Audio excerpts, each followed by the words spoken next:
Itulah revival. Dengan demikian, kami takkan berbalik darimu.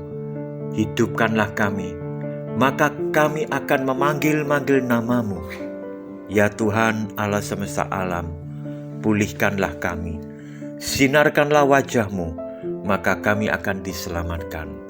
Mazmur 80 ayat 18 dan 19. Dalam sepanjang kisah perjanjian lama, ketika umat Allah tertekan dalam penderitaan, dan ketika dosa menguasai, maka terpuruklah mereka. Dan mereka dibawa perhambaan dosa dan bangsa asing. Tidak ada kegembiraan dan sukacita. Orang tua dan anak-anak tinggal dalam keterpurukan karena dosa-dosa mereka.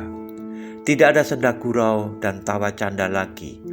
Muka muram dan wajah yang kusam menjadi pemandangan sehari-hari, manakala dosa menjadi tuan atas mereka. Namun Allah tidak pernah mengingkari janjinya. Kesetiaannya yang tak pernah pudar selalu menjadi jawaban. Maka ketika mereka menyerukan, "Hidupkan kami dan pulihkan kami," dan dengan seruan rendah hati ini serta mengakui kesalahan mereka, maka Allah yang Maha Tinggi itu akan mengulurkan tangannya. Itulah revival atau kebangunan rohani.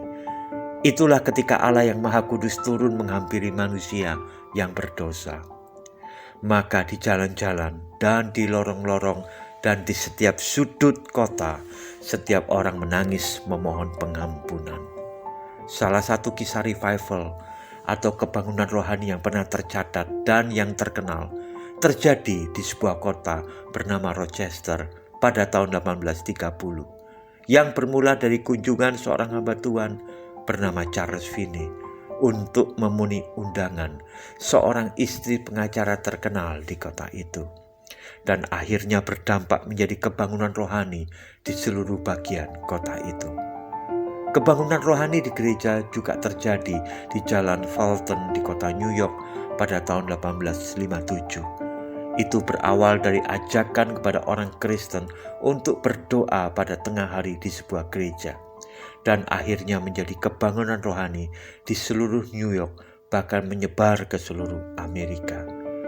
Dan pada tahun 1859 terdapat lebih dari 1 juta petobat baru yang bertobat pada tahun itu. Suatu perkara yang tidak pernah terbayangkan sebelumnya. Kita membutuhkan revival.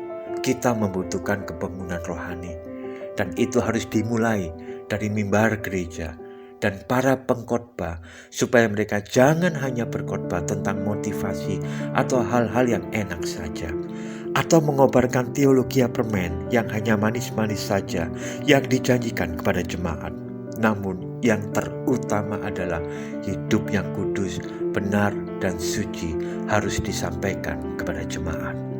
Kristus memang sudah menguduskan, namun proses pengudusan itu harus terus berlangsung sampai yang sempurna itu tiba, sampai Kristus datang yang kedua kali. Kiranya hati kita penuh dengan kerinduan untuk supaya revival terjadi di hidup kita, di keluarga kita, di bangsa kita, sampai bumi penuh dengan kemuliaannya. Haleluya. Amin.